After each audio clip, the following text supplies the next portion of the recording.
that's us. If you can see this tiny little dot there,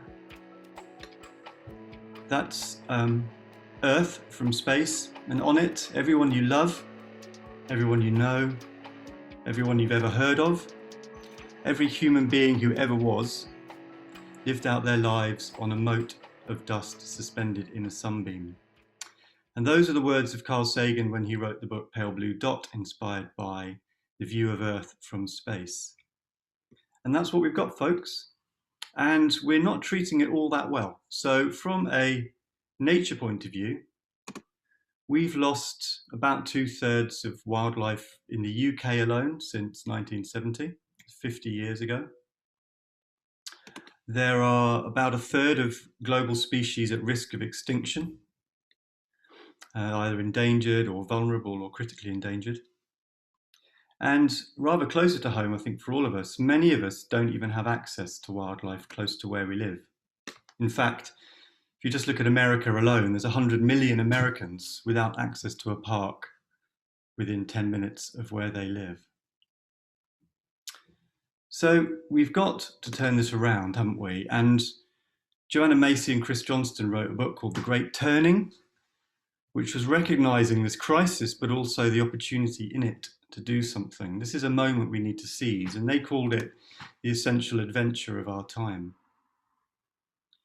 And I think, sort of rather humbly, I think that nature-based coaching and coaching in general has a role to play in the Great Turning.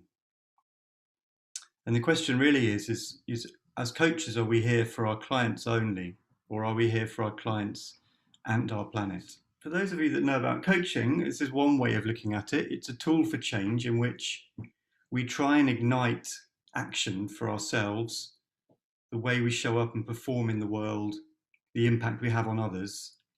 And we try and do that through some form of change or transformation.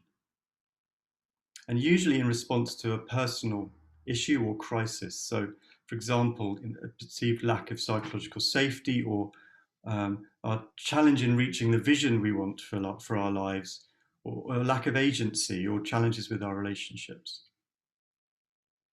So just as by way of some form of definition, what's the difference between that and nature-based or even climate change coaching? And I think the difference I suggest is that it brings the global dimension into this.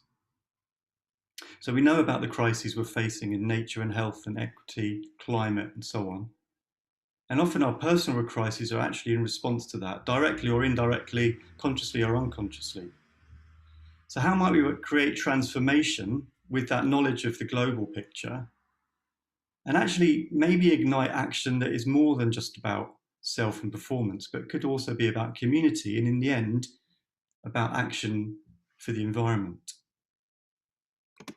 And so this definition, which I'm playing with, and I welcome your feedback, tries to capture that. So talk about nature-based coaching as a way of helping people respond to global and local. It's about building capacity and capability, which is what coaching does. It also ignites action not just for the individual and the client, but for the planet.